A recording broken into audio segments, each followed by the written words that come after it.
so many moments in the last few years of my life trying to escape my anxiety. Yeah. And today I was sitting in this room, like trying to hold on to it. And it was this weird mind fuck of a moment.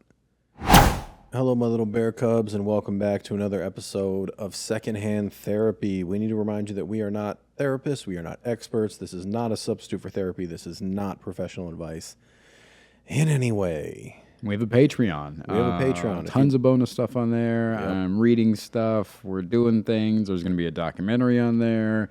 There's merch discounts. There's bonus clips. There's bonus clips. There are early kind of access. bonus episodes. We have moonwalking. We are going to be, maybe, don't tell anybody, starting a second podcast. Ooh. That is going to be only on Patreon. It's going to be, we get tired of talking about therapy, so we kind of want a show to just dick around, and we might do that. Yeah, so check out our Patreon if you want to help us support the pod. If you want to support the pod, you can do so. Patreon.com/secondhandtherapypod. We have merch available at secondhandtherapypod.com. If you want to reach out to us, you can do so via email, secondhandtherapypod@gmail.com, or you can text us or leave a voicemail at 818. Can I try? Yep. 818-24. Nope. 818-850-2448. That's what I was going to say. Thanks for being here. Enjoy the episode.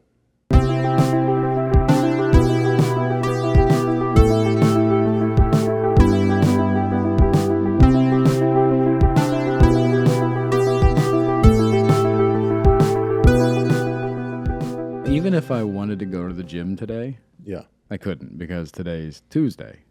And I can't go to the gym on a day that I can only go to the gym on Monday, Wednesday, and Friday. This is like your membership or something? Yeah, this is my membership to ADHD. Oh, I have to. Okay. It's a weird permission thing for me when I think about it's like all or nothing thinking is what it boils down to. And a lot of times I get caught up in that where it has to be the ideal situation or I can't fucking do it. Why is the gym ideal Monday, Wednesday, or Friday? Because that's when you're supposed to go. Who? Just people, if you're working out, you pick 3 days a week, and most people go on Monday, Wednesday, Friday, and that's the days that I picked, so that's when I'm going. And those are the only days you can go. That's the only days I can go. So Tuesday, which is today, Yeah. if your mind went, dude, I want to go to the gym today, then what happens?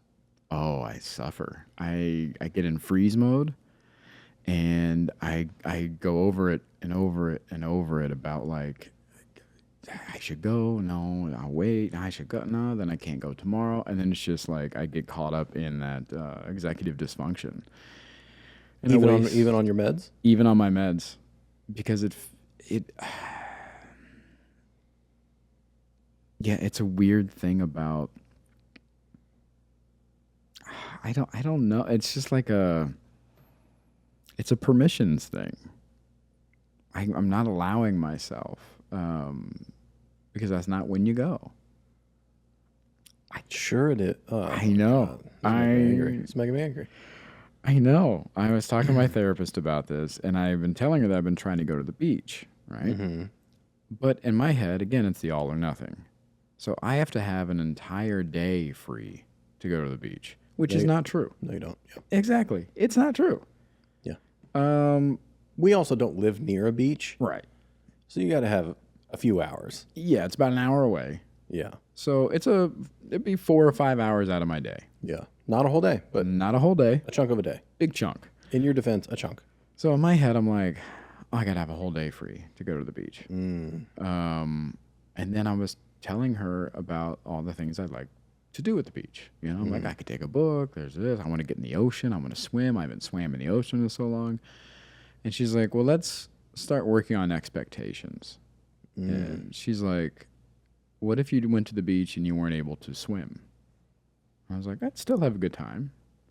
And she's like, okay, well, let's just plan on getting to the beach. Let's not plan on swimming. Let's not plan on, all the other things. Let's just get there. And I was like, huh, interesting. So how was the beach? I haven't had a whole day to go. Oh, yeah, that's true. I, going back to the gym thing, she was like, let's set expectations for the gym. Why can't you go on the off days that she's like, I understand, like maybe you're resting your muscles or this or that. You can only work out, like do your routines on Monday, Wednesday, Friday. But she's like, you could still go to the gym. And I was like, yeah, I could go and do cardio or to go to the sauna or like just do whatever, you know, that's not in my routine. And she's like, exactly. So why don't you work on those expectations of just going to the gym knowing that like you're not going to be doing your normal routine, but there are other things that you could be doing that you would enjoy or that would give you a workout or release some of that energy or whatever you want to go to the gym for. So how was the gym today? I didn't want to go to the gym today. Oh. I'm so sore. Okay. I went on a big hike last night and almost jumped over a rattlesnake. And Don't even get me started. I know you and the rattlesnake story. Because can I tell you what the story was? Sure. I saw a rattlesnake. That's the story. That's not fun. That's what happened. Right? Here's the real story. I saw a rattlesnake. I almost got eaten alive by a rattlesnake last night. Yeah, that's how you came in. That's how you came in and said, dog, from the other room. And I went, yo. And you went, I almost got bit by a rattlesnake. Yeah. And immediately I said, did you almost get bit by a rattlesnake? Mm-hmm. Or did you see a rattlesnake? And then you gave me a 6 or 7 minute story about how you saw a rattlesnake. Yeah. Yeah. Yeah. Yeah. I almost got bit. Yeah. Okay. I was going to jump over it. But you didn't. But I didn't. So you saw a rattlesnake is what happened. Sure. Right. See, logically, yes. Yeah. Emotionally. Also, factually, yes. Emotionally, what happened? You saw a rattlesnake? I almost got eaten by a rattlesnake. Jesus Christ. Anyways. Yeah. All or nothing. Mm-hmm. That's what stops me a lot of the times is this ideal reality that I've set or these expectations that live in the ideal instead of adjusting them to what might really happen. And I think I know that bleeds over into all aspects of my life. I deal with that a lot in we were talking about last week about dating and things like that. Like I get caught up in the ideal. And then when things actually happen or whatever, it actually goes down, I'm like, oh, well, this isn't how I pictured it.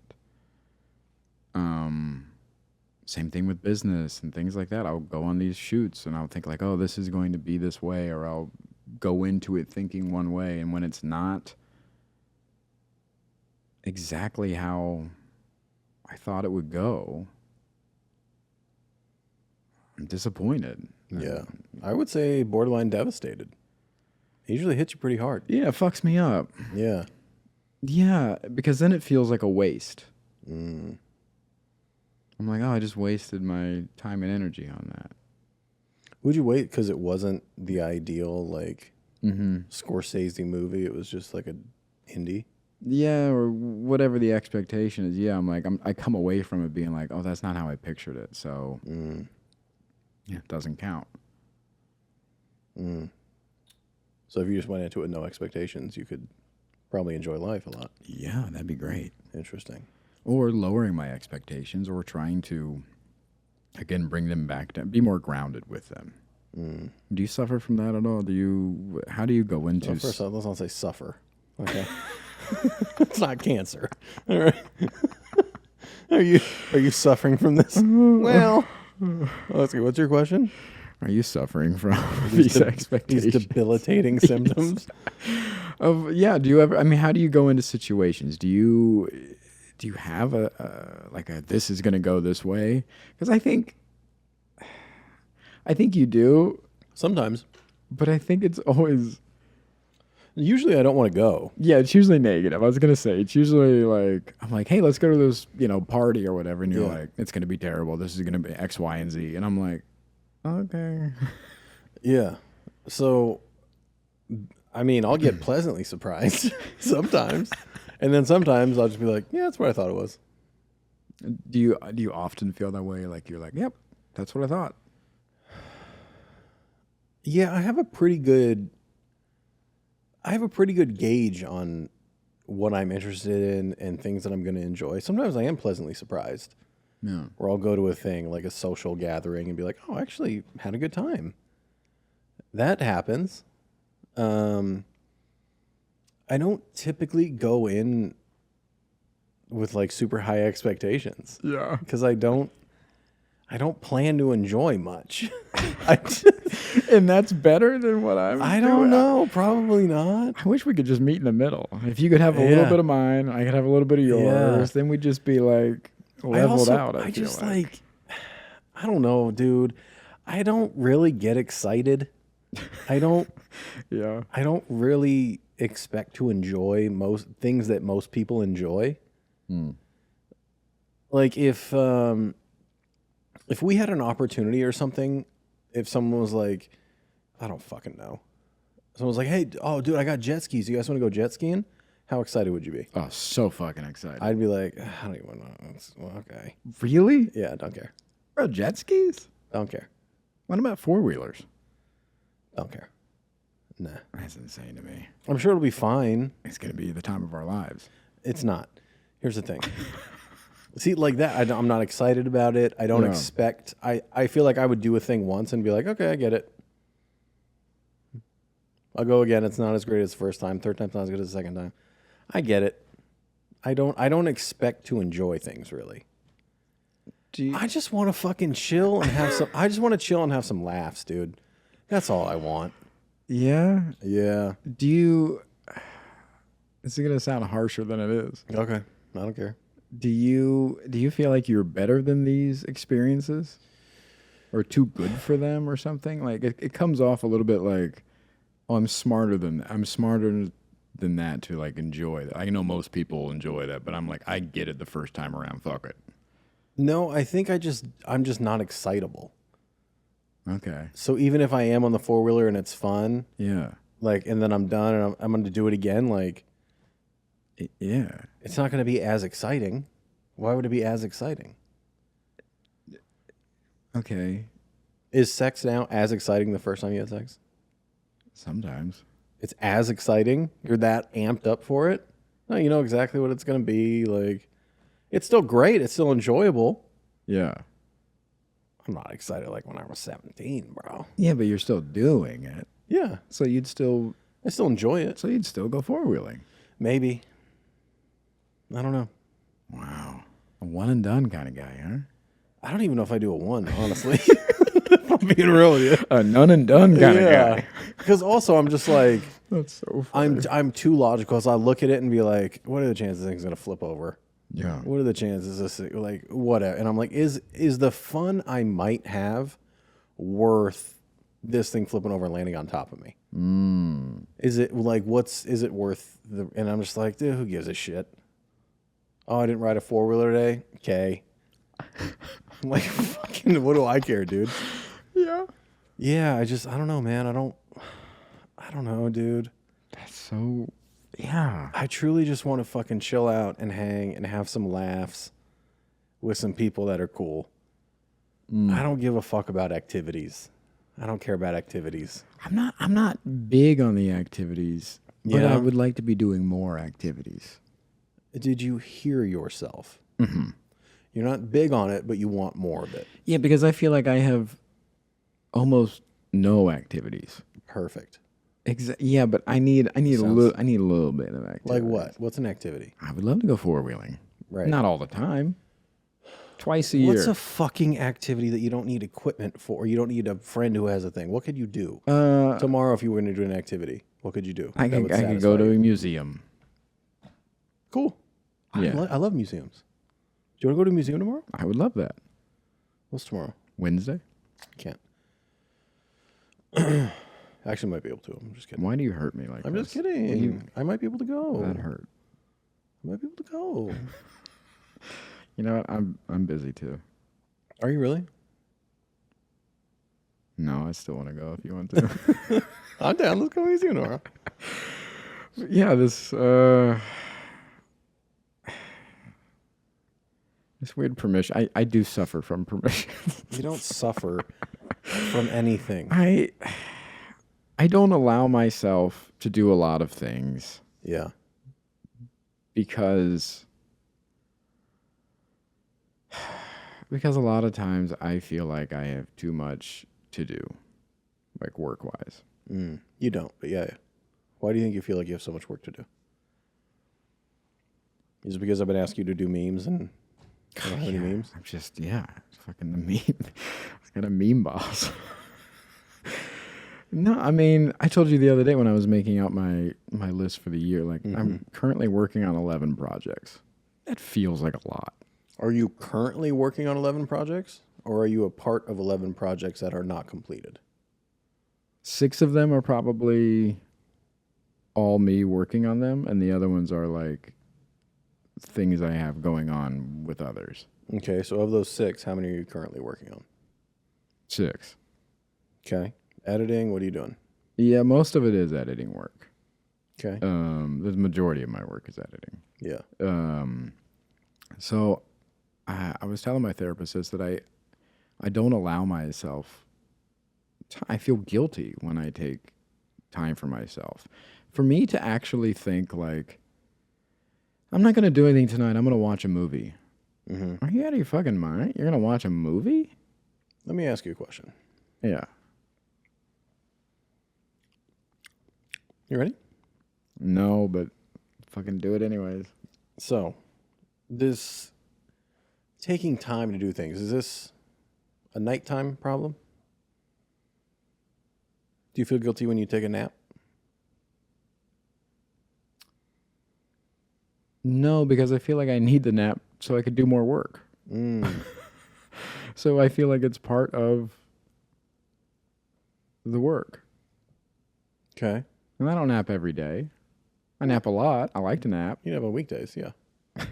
You nap on work days. Yeah, I need a little crash here and there. Yeah. That's fair. Yeah. But you don't feel guilty about that. Some days. Yeah. Okay. So is the majority of your guilt like outside of work time? Business hours, some would call it? Yeah. What's the difference?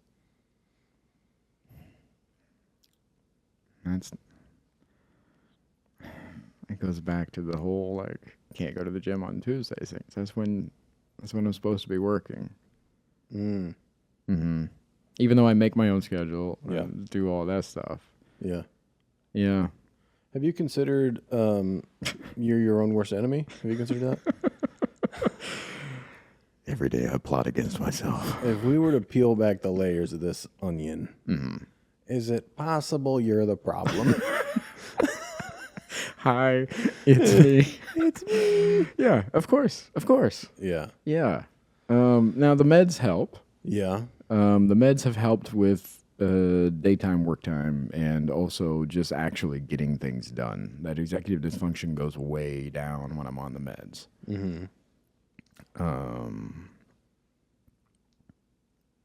My therapist described it as, you'll love this, as mom guilt. What's mom guilt? Mom guilt is mothers don't feel like they can take time for themselves because they have so much going on. So they feel guilty a lot of the times when they rest or take a little bit of time for themselves because there's a lot of people relying on them and they have a lot of things on their plate. So how could they possibly take a moment for themselves? And so, yeah, it's mom guilt. All right. I thought for sure you'd have a heyday with that. I hate it. I mean, Yeah. how'd you get mom guilt?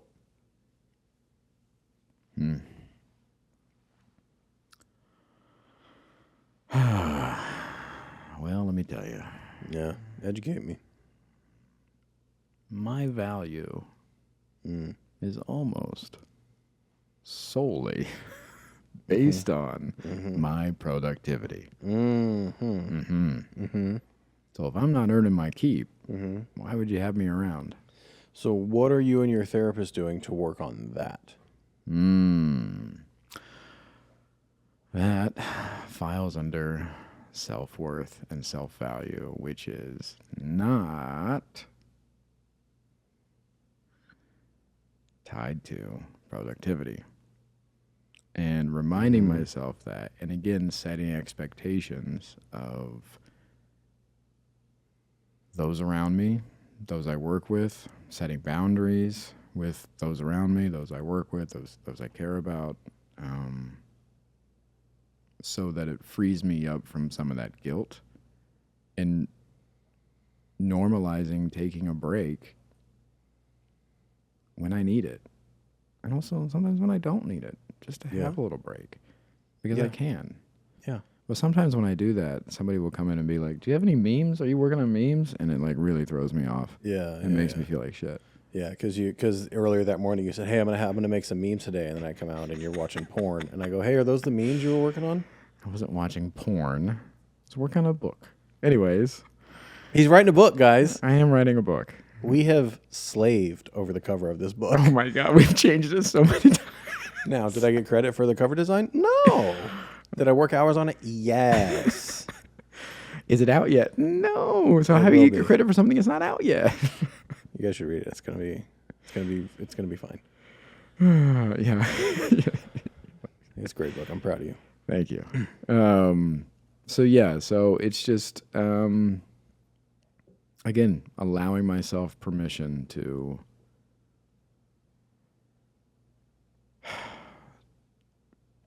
do these things even on the days that I'm not supposed to be doing them, or doing them on the times that I'm not supposed to be doing them, or whatever. How do you do that? Little by little. So again, like setting alarms, or again, trying to find different expectations. This guy said setting alarms. Yeah, allowing myself like, okay, you have an hour. You can afford an hour to do whatever you want. Yeah. Or you have 20 minutes. I did it today, actually. What'd you do in your hour? I didn't do that. I set a timer for my work. How'd it work? How'd it function? Great. What'd you do when the timer went off? I stopped working. And then what? And then I did some physical things around the house. I like to mix up my day with mental and computer things, and then get up and do something physical. Some chores and stuff? Yeah. So yeah, it's just about kind of like allowing myself, again, giving myself those permissions, and then little by little setting those expectations, like just go to the beach. It doesn't matter if you go to the beach and read for 2 hours. It doesn't matter if you go to the beach and swim and get in the ocean. None of that matters. You just got to get there. Yeah. And I've been doing that with hiking a lot, where I'm like, I don't know if I have time. Hey, just go. Yeah. And I've been going to the mountain a lot this past week. And I feel great about that. Yeah. So yeah, it's just that. Just go. Just get yourself there. Yeah. Good for you. Thanks, man. How do we get you to try a different mountain now? Why do you always want to switch things up with me? I like my mountain. Well, it was only Griffith for a while. Yeah, I like Griffith. And then you tried this one, and now it's only this. I'm like, what if we mixed it up a little? Yeah, you know what? That just takes a little bit of planning. I usually just go to this one because, again, I'm just trying to get there, and it's close, and it's there, and I'm going somewhere different would take more planning, and I don't have the brain space for that right now. Like Just finding a different one? Finding a different one, and then going a little earlier and planning that, and like all the things that go with that. Yeah, I don't have the fucking. I'm burnt out right now. Fair enough. I've been in a little bit of a funk. I've been in a funk. You have been in a little bit of a funk. Yeah. Yeah. Don't like it. Trying to get out of it. Still in it? Still in it. Still in it. Still in it. Still in it. Yeah. Yeah. What are you working on? Well. Mm-hmm. So recently in therapy, I've become uncomfortable very quickly. Just now or in therapy? Right now. Just right now. Yeah. Um, Okay. we've been talking about how my last relationship, she's dead if you don't listen to the pod, is causing problems in my new relationship. Mm-hmm. And my therapist, we've been gearing up to do EMDR around a lot of these traumatic events in my last relationship that are tattooed on my nervous system still. Yeah. And today was the day we did EMDR. So last week, we picked out some memories that, when I think about them, hurt me or give me a lot of anxiety. Yeah. And today we tried EMDR on them. And the anxiety I had going to therapy today was high. Yeah. You know me. I got to be on time. Yeah. Okay. And I'm not kidding. There's a sign-in sheet at my therapy office. You put what time you arrive and your appointment time. Mm-hmm. I don't even try to do this. Every week I arrive at 2:53 for my 3 p.m. appointment. I got there at 2:59 today. Cutting it close. Yeah. Wow. Yeah, I just could not get myself to leave the house. Yeah. Yeah, I know. I was on a phone call and you were still here at like Yeah, asking a question that does not 2:40. matter. Exactly. Hey, you know where that picture is? You're like, yeah. So I was like, okay, just forget about it. Yeah, I was like, oh, he's scrambling. Yeah. Yeah. So I got to therapy Yeah. right on time. And a lot of anxiety because we ended last week with her saying, can we get right into EMDR next week? And I was like, yeah, that's fine. Let's do it. She's like, because, we're going to need time if we need to stop and pause or if it gets big, if we need to work down. She's like, so can we just get right into it? And I said, yeah, that's fine. So I get there, very nervous, very anxious. She's like, seem a little anxious. I was like, yeah, I know what we're doing today. Let's fucking do it. And then let's just get it over with. Yeah. And she's like, well, she did the thing. She's like, you have full authority here. Like, if we need to stop, we can stop. If you don't want to do it, we don't have to. And I'm like, let's just fucking do it. Let's just get it over with. Yeah. So, we do like the little evaluation before of like, when you think of this memory, how bad is it? So you can monitor how you are reprocessing. And then we start. And as soon as we start EMDR, I feel nothing. Just numb? Zero emotions. I go from on the cusp of a panic attack to perfectly calm. Really? Yeah. So we're sitting there. I got my eyes closed. She's tapping on my knees because I can't do the eye movement because of my contacts and I have the eye condition, whatever. Yeah. And we're doing it, she's like, think of the memory, think of the feelings, and then every like 30 seconds she'll stop and like, okay, what came up? I'm like, nothing. She's like, do you still have that anxiety in your chest? I was like, no, I don't feel anything. So then we spent probably the next 20 minutes doing exercises to see if we could get whatever protectors of mine as I'm doing parts work to step aside so I could actually process and feel what was going on. Yeah. And it took a while. Really? Buddy, could not. I'm thinking about this horrific memory in my head. Zero anxiety, no tears welling up, nothing. I'm just like, yeah, that was a weird time. Just stone-faced. So then we're yeah, we're basically like focusing on that, like that numbness or the white sound kind of, and trying to get it to step aside. Yeah. And eventually I was able to like find that anxiety again, just like a pinch of it. I could just barely feel it in my chest. And I was like, okay, I think I got a little. Because I'm like I don't want to do this for the next 4 sessions. Like, let's get this the fuck over with. Yeah. So when you're searching for those emotions, what is that?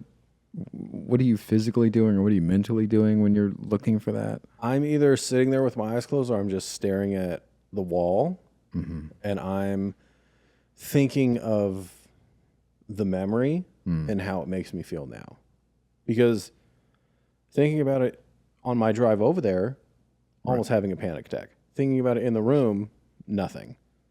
Yeah. So something in me put this wall up of, we are not feeling this. Yeah. How do you talk those projectors down then? Does she help you with that, or Yeah. is it you? Okay. All right. Yeah, we do basically kind of the same EMDR things, where she'll tap on my knees and I focus on that numbness and trying to talk to those parts and just like asking them, like, can you just trust me and step aside and everything's going to be okay? And we do that, and little by little it comes back. And then we had to, like, when I was able to find that anxiety again, we would literally sit there and I would just close my eyes and feel that feeling for 5 seconds and see if I could keep it. And I did. Kept it for 5 seconds, felt the anxiety. She's like, okay, let's try 10. I was like, okay. And when I tell you I felt like my chest was going to explode, did not like it. Wow. We did 10 and I was like, oh no, it's happening. And she goes, and that's 10. And I opened my eyes and instantly gone. Just right back down. Really? Yeah. Like my body was just like, nah, not doing that. Wow. Yeah. And I was like, I had it for 10 and I was like, it felt like it was going to erupt. And she's like, okay, let's see if we can find it again. And we found it and I was able to hold on to it for like 20 seconds. Mm-hmm. But after that 10, when it felt like it was going to explode, I felt like I had to like grasp onto it. Like I would find this little bit of anxiety and I would have to like hold it to be able to feel it. My God. And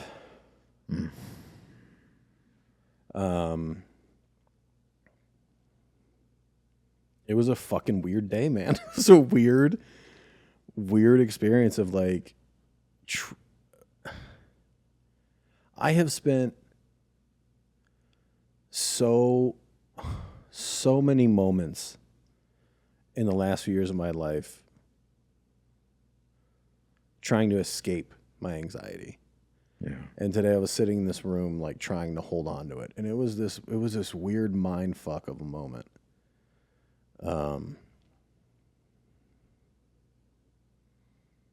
Yeah, and all I wanted to do was just like not be a person who couldn't feel something. Yeah. It felt, oh man, it felt so weird. I'm sitting there like with this horrific memory and I couldn't feel anything. And I was like, oh, what is wrong with me? And it was a mind fuck, man. Were you able to get through any of the, did you actually get any work done? Yeah, yeah, surprisingly, yeah, I do feel like we got some things done.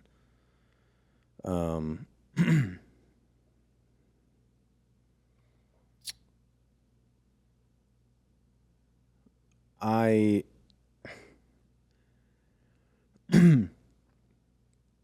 never really told that story publicly. Just, you know, the last relationship and like how it played out and how she died. And I've only talked about it, especially on here. And even in my film, I've only talked about it with regards to grief. Yeah. And I had this really really weird moment today when I was sitting with my eyes closed and I'm just like thinking about this memory, and she's tapping on my knees, and it was like this. I don't even know how to describe it. It was just this weird, like, overcoming. I was overcome with this feeling of peace. And the only thing I could think about was, like, I think it's time I talk about this on the podcast. Really? Yeah. I'm like, I think it's time for me to just tell this story. And I told my therapist that. And she's like, that tells me we're getting somewhere. Yeah, that's huge. She's like, if you're ready to let go of that,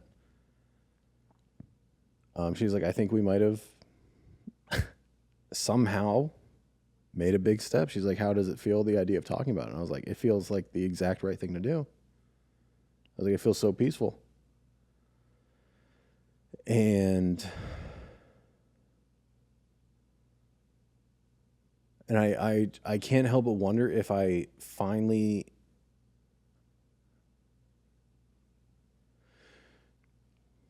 I don't know, talk about this openly. Yeah, is it acceptance? I mean, what is the... I just wonder if it'll free me up in therapy. Because there are only people close to me know that story and know. So yeah, I wonder if it would just free me up if when I go into therapy to try to feel these things that I'm like, everybody knows now. Like I'm not protecting anybody anymore. I'm not. Does it feel like you've been carrying like a secret or something, or is it? Not consciously. Yeah, maybe. yeah. Maybe. Were you ashamed to share it, or just didn't feel like it was anybody's business, or?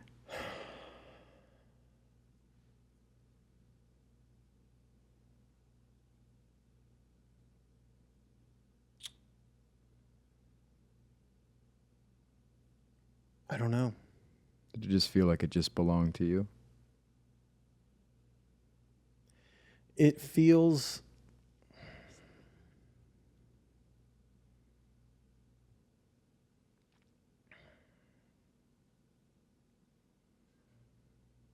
It feels like... Honestly, my thing is, I think I'm still protecting her. Yeah, I was just gonna... And I think it's that. And I think when I look back on a lot of things that happen,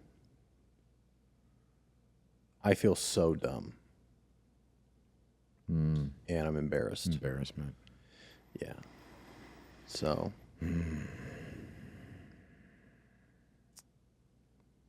Yeah, I think those are the two. Yeah.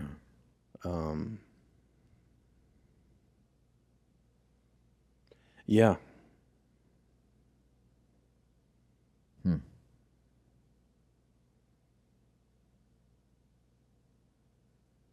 I don't know. Maybe it's time to tell the story. I don't know. What do you think? Yeah. Don't say yeah.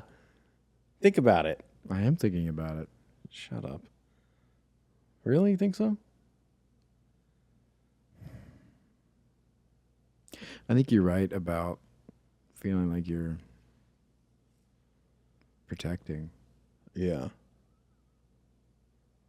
I think it's interesting to peel back, dive into like, what are you protecting? Is it her, or is it ego from embarrassment? You know, maybe both. I think it's both. Yeah. Yeah. It's hard to...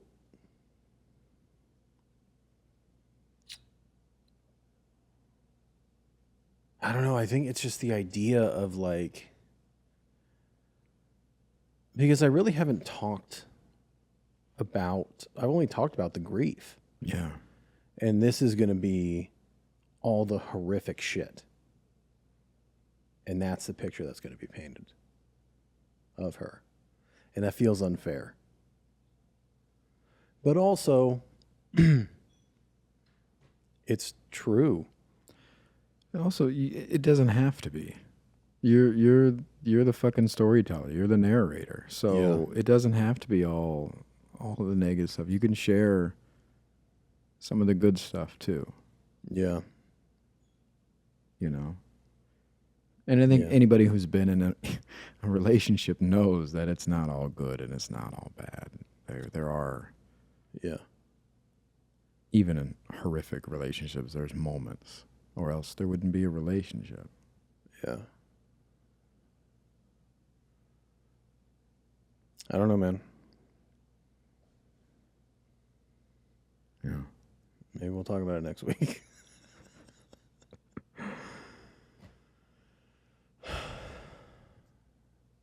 Can the episode be over now?